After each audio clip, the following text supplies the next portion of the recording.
धोने वाली बहू। शादी के पहले से ही विभा को कपड़े धोने का बड़ा शौक था। कभी नल के नीचे तो कभी तालाब के पास। अरे मेरी नीली वाली लुंगी नहीं दिख रही है।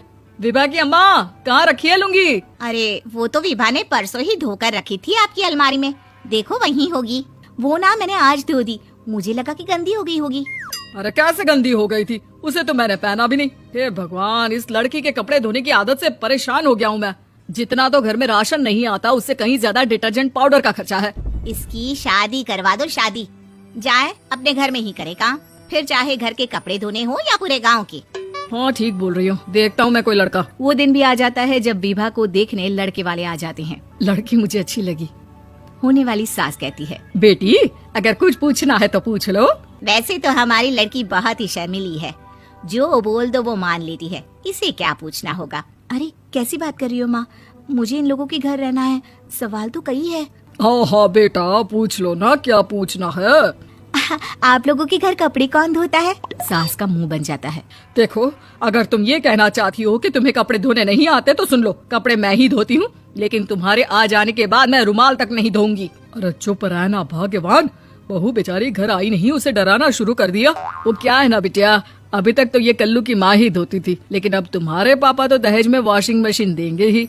तभी विभा की माँ बोल पड़ती है, सवाल भी पूछा तो क्या। वैसे भाई साहब, मशीन की तो फिर भी कपड़े धोने की कैपेसिटी होती है, मतलब जो बिटिया दे रहे हैं ना विभा, इसे कपड़े धोने का बहुत शौक है। ये आप लोगों के क्या, आस पड़ोस गांव मोहल्ले सबके कपड़े धो दे और उफ तक ना करे।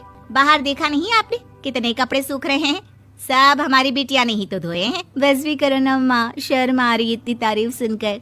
और तो और एक दाग निकाल कर दिखाओ तो मान जाऊँ। हाँ अच्छा अच्छा, माफ करना बेटा, मैंने गलत समझा।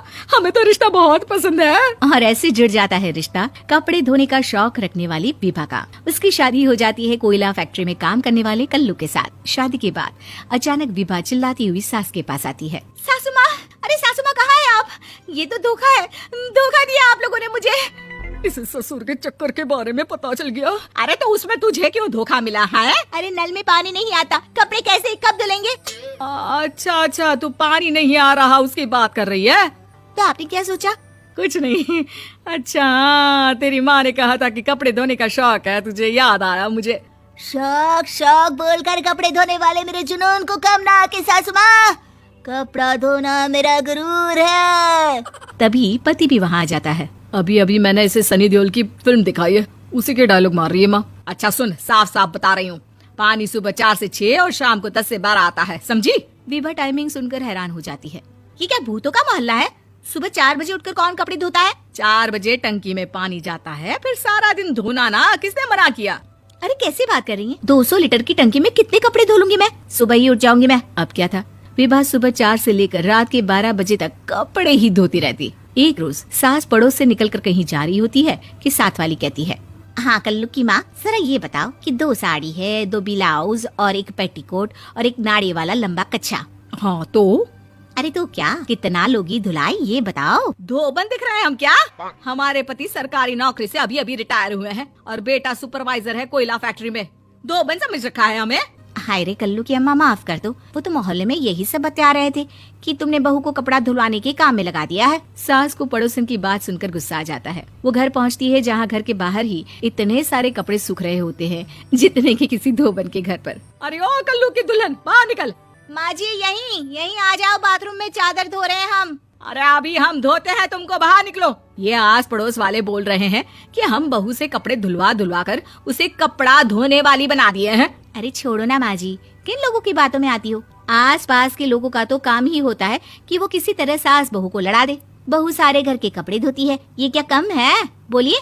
सास को भी लग जाता है कि वो बहू का ये सनकीपन नहीं छुड़वा सकती, इससे अच्छा है कि खुद ही चुप हो जाए। एक रोज सास और बहू मंदिर जाते हैं, जहाँ सास की साड़ी वहाँ खड़ी भीख मांगने वाली से मिलती है। माँ जी क्या बात है, आपकी साड़ी उस भिखारन से कितनी मिल रही है ना? हाँ हाँ देखो तो, दोनों की साड़ी मिल रही है। क्या बात है कल्लू की अम्मा, तुम खुद को तो अफसर की बीवी बताती हो और ऐसी सिंपल सी प्लेन साड़ी पहनकर घूमती हो। सिंपल और प्लेन नहीं है ये साड़ी। तो क्या सोने के धागे से फूल बने हैं? कुछ भी सासू माँ, कुछ भी। हाँ बने थे इस साड़ी में सोने के धागे से फूल। मेरे पति लेकर आए थे मद्रास से स्पेशली मेरे लिए 10,000 की। लगता है भाई साहब इस भिखारन के लिए भी सेम टू सेम साड़ी लेकर आए होंगे 10,000 की। सास उस वक्त कुछ नहीं कहती, लेकिन बहू के साथ घर आती है और अलमारी से एल्बम निकाल कर लाती है। ये साड़ी देख रही है, ये वही साड़ी है जिसे मैंने अभी पहना था। इस साड़ी में ये जो चमकदार फूल दिख रहे हैं ना, ये सोने के धागों से काटे गए हैं। लेकिन तू लोकल वॉशिंग मशीन ब्रश से घिस घिस कर सारे फूलों को निकाल कर साड़ी प्लेन कर दी। मुझे माफ कर दीजिए सासू माँ। और तो और, जब मैंने तुझे तेरी गलती के लिए कुछ नहीं कहा, लेकिन तूने तो सबके सामने मेरा मजाक ही बना दिया। क्यों? बहू को समझ में आ जाता है कि अब से उसका कपड़े धोना बंद।